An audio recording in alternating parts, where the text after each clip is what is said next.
मल्ला मुकेश सहनी की ओर से नमस्कार प्रणाम साथियों।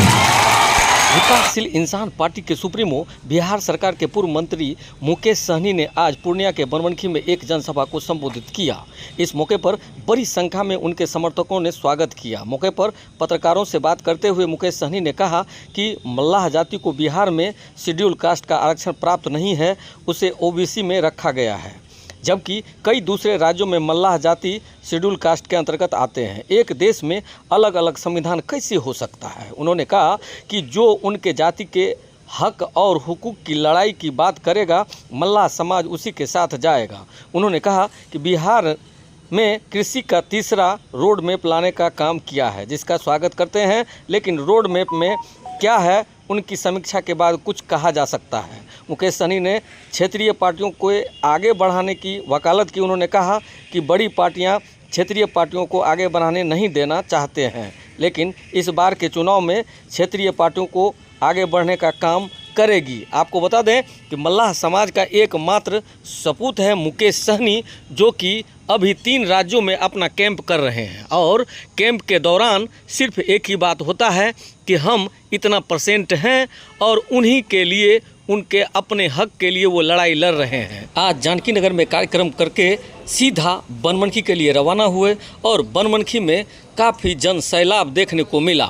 आपको ये बता दें कि हर जगह यानी तीनों राज्यों में मुकेश सहनी अपना कार्यक्रम चला रहे हैं और सिर्फ एक ही मांग है कि हमारा आरक्षण हमें दो, नहीं तो वोट नहीं मिलेगा। आप देख रहे हैं आवाज़ आपका 24 आपके साथ है, मैं परदेसी। साथियों, ये निषाद आरक्षण संकल्प यात्रा लेकर आपके बीच में आए हैं। ये यात्रा 25 जुलाई से पटना से निकली हुई है। ये यात्रा 101 दिन का यात्रा है। ये यात्रा यूपी, बिहार, झारखंड 3 राज्य में हम लोग जा रहे हैं, अपने समाज के हक अधिकार की बात करते हैं। साथियों, हमारी लड़ाई है और तकरीबन 90 से 95 दिन हो चुका है। ये अंतिम चरण में हमारा यात्रा है। तो इसके लिए साथियों, आप सभी को बहुत बहुत धन्यवाद देता हूं कि इस यात्रा को स्वागत करने के लिए आप लोग यहां पर उतरे हैं। हमारी मुख्य लड़ाई है कि निषाद समाज को मान सम्मान अधिकार मिले। हमारी मुख्य लड़ाई है कि निषाद को आरक्षण मिले, एससी का दर्जा मिले। हमारी मुख्य लड़ाई है कि जब देश एक है, देश के प्रधानमंत्री एक है, देश के गृह मंत्री एक है, देश के संविधान एक है, तो फिर हमारे साथ भेदभाव क्यों हो रहा है?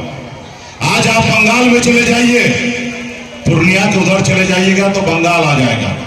अगर बंगाल जाइएगा तो वहां पे निषाद को एससी का दर्जा मिला हुआ है। आप दिल्ली चले जाइएगा तो वहां निषाद को एससी का दर्जा मिला हुआ है। लेकिन आप बताइए, देश एक, संविधान एक, कानून एक, लेकिन आपके साथ कैसा भेदभाव हो रहा है? आज आपके बंगाल में निषाद को आरक्षण है, बिहार में नहीं है। तो इसलिए साथियों, हम लोग लड़ाई लड़ रहे हैं कि हमें आरक्षण मिले।